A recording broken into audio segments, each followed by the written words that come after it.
기도합니다. 좋으신 하나님, 성탄절을 맞아 하나님께 예배드리게 하시니 감사합니다. 오늘 말씀을 통하여 우리 마음이 새롭게 주님의 평강이 넘치게 해주시고 주님께서 주신 참된 소망과 기쁨이 넘치는 귀한 시간 되게 도와주옵소서. 말씀을 통하여 힘을 얻기 원하오니 이 시간 주의 성령이 주장하여 주시옵소서. 감사하오며 예수님 이름으로 기도하옵나이다. 아멘. 할렐루야. 한번 인사합시다. 메리 크리스마스. 예. 크리스마스라는 말은 크라이스트라는 영어와 마스라는 말이 합쳐진 단어죠. 그래서 크라이스트는 당연히 예수님을 의미하고 마스는 미사란 말입니다. 그래서 그리스도께 드리는 미사라는 의미가 있습니다. 이 성탄절은 12월 25일로 정하고 예수님께 드리는 미사로서 예수님의 태어나신 날을 기념하는 것이 성탄절입니다. 성탄절로 제정된 것은 354년경에 로마 교황 리베리우스가 25일을 성탄절로 제정했습니다. 그래서 25일은 어떤 분은 예수님이 태어난 날이라고 하시는데 사실은 아닙니다.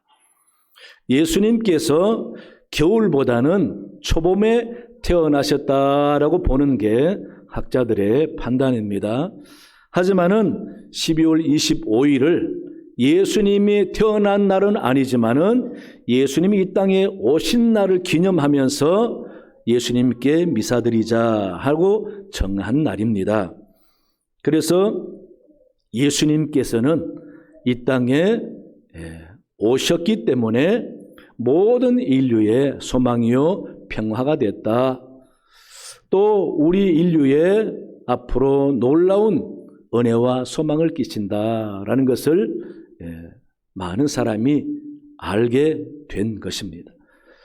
그래서 그런지 대부분의 많은 나라들은 예수님을 기점으로 역사를 구분합니다. BC와 AD로 BC는 Before Christ죠. 예수님 오시기 이전이니까 주전이라고 표현을 합니다. AD는 안노 도미니 헤글 라틴어입니다. 예수님 오신 이후니까 추후라고 표현합니다.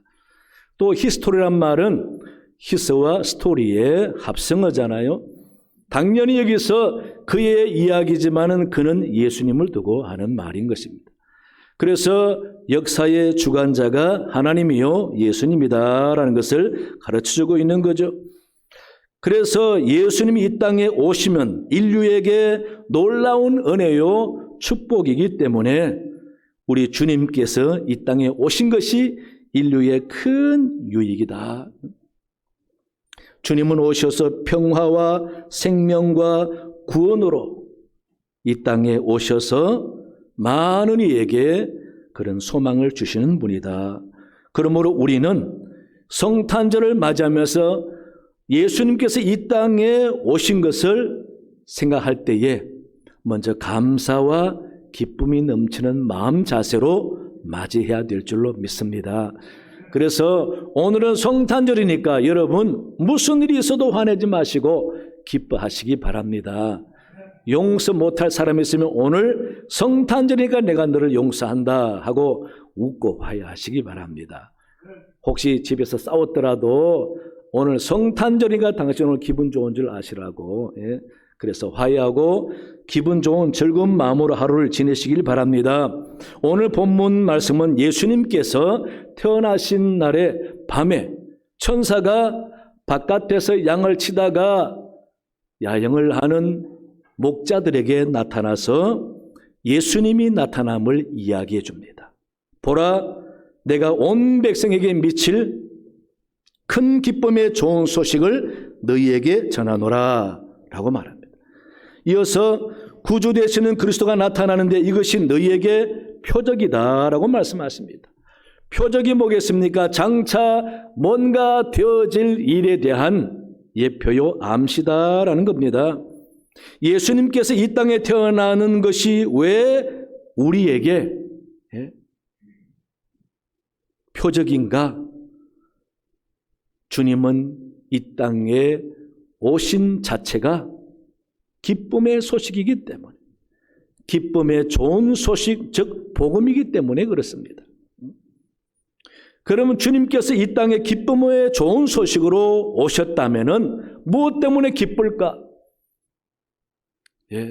우리에게 많은 유익이 있기 때문에 그렇습니다. 그럼 어떤 유익들이 있을까라고 할 때 첫째는요, 우리와 함께 계시기 때문에 기쁜 소식입니다. 예수님께서 이 땅에 오신 것은 인류를 구원하기 위해서 오셨지만은 당신의 백성들과 함께 한다는 사실을 가르쳐 주려고 오신 거예요. 그래서 오늘 본문 말씀, 천사가 나타나서 들판에서 양을 치다가 잠을 자는 목자들에게 예수님이 베들레헴 작은 마을에 오셨다라고 알려주시는 겁니다. 여러분 생각해 보시기 바랍니다. 예수님께서 깊은 궁궐에 오셨으면은 목자들이 갈 수 있을까요? 못 갑니다. 돈 많은 귀족 집안에 오셨으면은 목자들이 갈 수 있을까요? 못 갑니다. 그럼 왜 하필이면은 천사가 많고 많은 사람들 중에 교계의 유명한 사람에게 알리지 않고 밤에 들판에서 양을 치다가 노숙하는 목자들에게 먼저 알릴까? 저는 말씀 묵상하다가 정말 깨달았습니다. 바깥에서 그야말로 굳은 일을 하면서 힘들게 살아가는 참 평범한 사람들, 양을 치다가도 예수님이 오셨다 그러니까 바로 주님이 오신 장소에 와서 경배하면서 절할 수 있는 그런 사람들. 그러니까 예수님께서 베들레헴 작은 마을에 오셨기 때문에 들판에서 양치다가도 소식도 없고 와서 예수님을 만날 수가 있는 겁니다. 이것은 누구든지 가난한 자나 소외된 자나 슬픔 가운데 있는 자나 일반인 누구든지 언제든지 예수님을 만날 수 있고 예수님 만나 주신다라는 표시라는 겁니다. 그래서 예수님은 이 땅에 우리와 함께 주시려고 오셨다라고 할 수 있습니다. 여러분, 임마누엘이 뭐겠습니까? 하나님이 함께 하신다라는 뜻입니다. 하나님께서는 이미 우리와 함께 하시려고 언제나 저 높은 하늘에 멀리 계시는 분이 아니라 내 생활 가운데 심지어 내 마음에 함께 해주시려고 이미 예수님이 태어나기 전부터 이사야 선지자를 통해서 예고해 주셨습니다. 이사야 7장 14절에 보면은 그러므로 주께서 친히 징조를 너에게 주실 것이라 보라 처녀가 잉태하여 아들을 낳을 것이요 그의 이름을 임마누엘이라 하리라 라고 말씀하십니다. 임마누엘이라 하리라 라고 정확하게 예언을 해 주셨는데 마태는 그 말씀을 그대로 받아서 마태복음 1장 23절에서 보라 처녀가 잉태하여 아들을 낳을 것이요 그의 이름은 임마누엘이라 하리라 하셨으니 이를 번역한 적 하나님이 우리와 함께 함이라. 예수님이 이 땅에 임마누엘이라는 이름으로 오셨대요. 그것은 뭡니까? 하나님이 우리와 함께 한다라는 것을 가르쳐 주려고 깨우쳐 주려고 그런 이름으로 오셨다라는 것입니다. 그래서 예수님께서는 누구든지 만나 주셨어요. 가난하고 어렵고 소외당하고 지치고 삶이 힘든 누구에게든지 주님은 찾아가고 만나 주시고 그래서 주님이 함께 하심을 보여주셨습니다. 여러분 가장 귀한 축복 중에 하나가 하나님이 나와 함께 한다라는 겁니다. 이런 복이 진짜 복이죠. 그 예수님께서 요한복음 14장 18절 19절에 보면은 내가 너희를 고아와 같이 버려두지 아니하고 너희에게로 오리라. 조금 있으면은 세상은 다시 나를 보지 못할 것이로되 너희는 나를 보리니 이는 내가 살아있고 너희도 살아있겠음이라. 이 말은 예수님이 곧 제자들과 얼굴과 얼굴로 대하지 못하고 헤어질 것을 염두에 두고 하신 말씀입니다. 지금 같이 있지만은 내가 장차 하늘나라 가고 난 다음에도 다시 보게 되고 같이 있다. 하지만 세상 사람들은 모른다. 하지만 너희는 알 것이다. 뭐겠습니까? 바로 성령인 것입니다. 주의 영인 성령을 보내주셔서 지금도 성령이 우리와 함께 하시는 겁니다. 여러분, 그래서 성령이 우리 안에 있는 겁니다. 성령이 우리 안에 있기 때문에 언제든지 우리는 주님과 함께 대화하고 기도하고 마음을 주고받으며 함께하는 삶을 살 수가 있는 것입니다. 우리 주님이 이 땅에 오신 기쁨의 좋은 소식은 우리와 함께 주시려고. 따라서 여러분 두려워하지 마시고 외로워하지 마시고 낙심하지 마시고 주님을 부를 때 언제나 나와 함께 한다는 사실을 믿으시고 주님의 함께 하심을 힘으로 삼고 위로로 삼는 여러분 되시기 바랍니다. 둘째는요, 우리에게 위로 주시기 때문입니다. 요한복음 15장 15절에 보면은 이제부터는 너희를 종이라 하지 아니하리니 종은 주인이 하는 것을 알지 못함이라 너희를 친구라 하노니 내가 내 아버지께 들은 것을 다 너희에게 알게 하려 함이라. 우리를 종으로 생각하지 않고 친구로 여긴답니다. 여러분, 친구는 고민과 아픔을 같이 나누는 사이입니다. 외롭고 힘들 때에 든든한 마음으로 서로가 위로가 되는 것이 진정한 친구잖아요.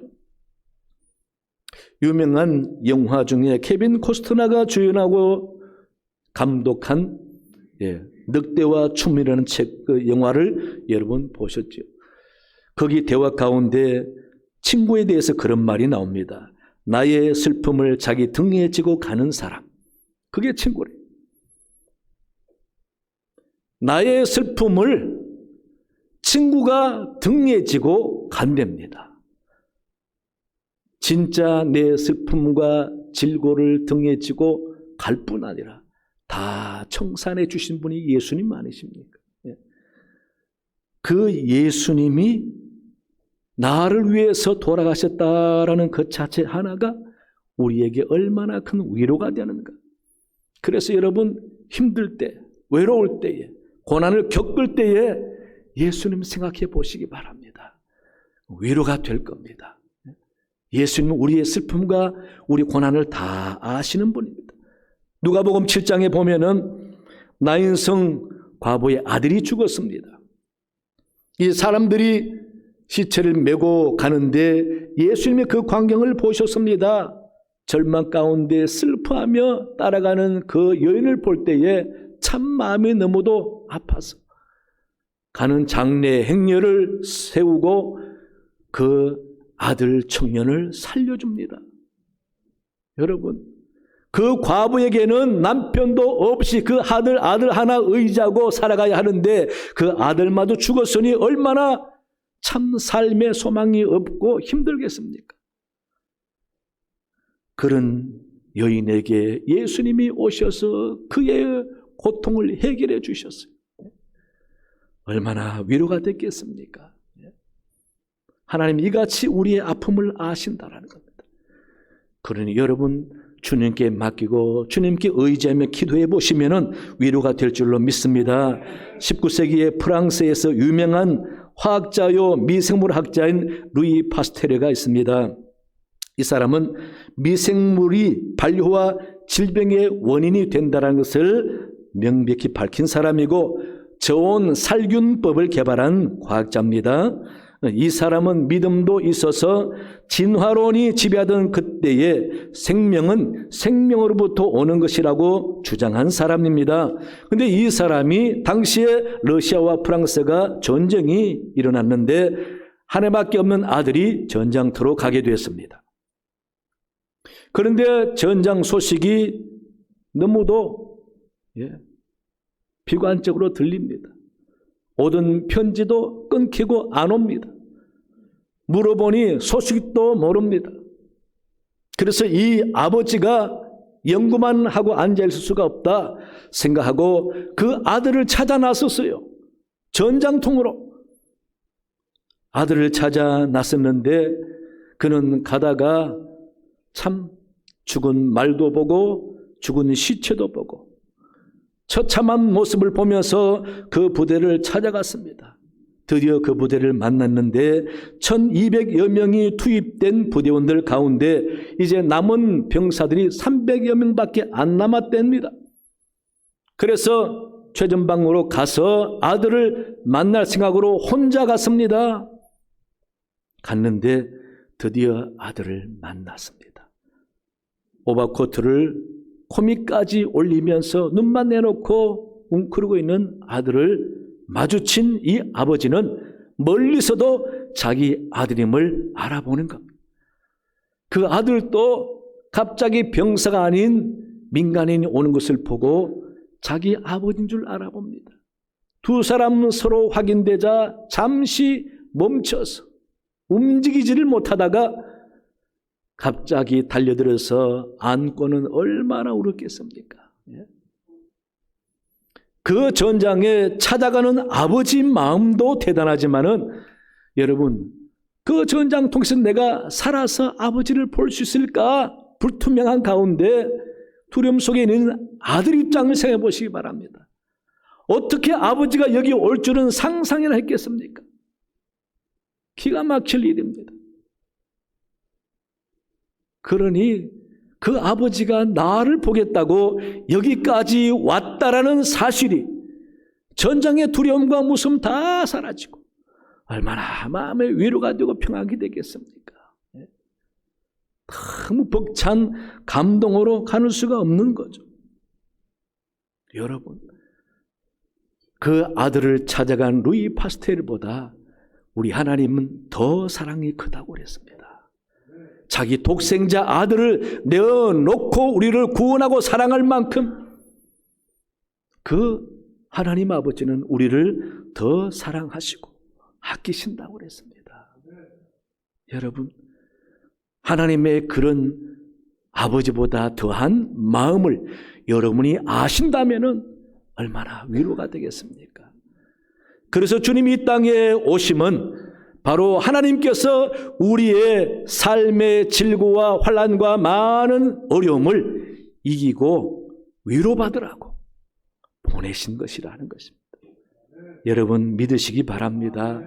세상은 얼마나 치열하고 갈등이 많고 싸워야 하고 눈치 봐야 하고 무거운 짐을 메고 멈출 수도 없이 하루하루 열심히 살아야 합니다.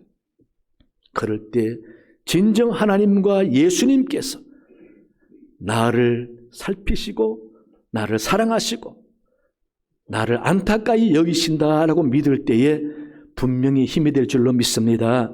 그런 주님의 이 땅에 오심이 바로 내게 위로 주시려고 오셨다라고 믿음으로써 삶의 힘이 되는 여러분 되시기 바랍니다. 세 번째는요, 영화롭게 해주시기 때문입니다. 시편 91편 15절 16절 보시면은 그가 내게 간구하리니 내가 그에게 응답하리라. 그들이 환난 당할 때에 내가 그와 함께하여 그를 건지고 영화롭게 하리라 라고 말씀해 주셨어요. 환난 당할 때에 내가 그와 함께하여 그를 건지고 영화롭게 하겠다. 그 다음 절 내가 그를 장수하게 함으로 그를 만족하게 하며 나의 구원을 그에게 보이리라 하시도다 그랬습니다. 이 말씀에서 영화롭게 한다라는 것이 뭐겠습니까? 한마디로 말하면은 하나님께서 우리가 어떤 형편에 있든지 도와주셔서 저 사람은 하나님이 도우셔서 저렇게 됐다라고 할 만한 환경을 만들어 주시겠다는 겁니다. 그런 대상이 되게 하겠다라는 겁니다. 하나님의 도우심으로 장수하게 하겠다. 하나님의 도우심으로 환난과 어려움을 이기게 하겠다. 하나님의 도우심으로 형통하게 하겠다라는 것입니다. 그래서 저 사람은 예수 잘 믿더니 하나님이 도우셔서 잘 되나 보다, 이게 영화롭게 되는 겁니다. 여러분, 저와 여러분들은 이미 영화롭게 된 사람들입니다. 왜입니까?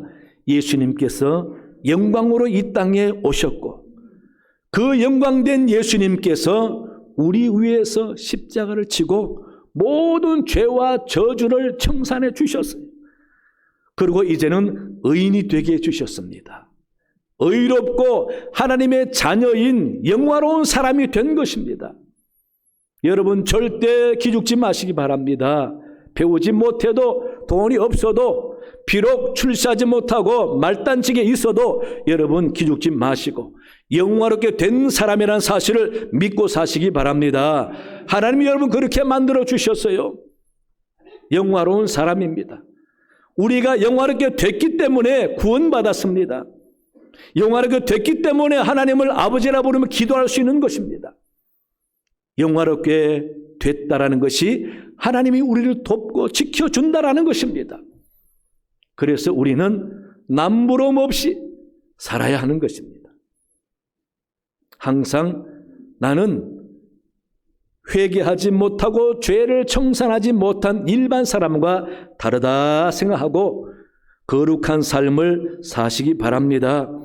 하나님은 분명히 우리를 도우시고 인도해 가십니다. 왜? 우리를 영화롭게 해주셨기 때문에 하나님은 반드시 우리를 도와주십니다.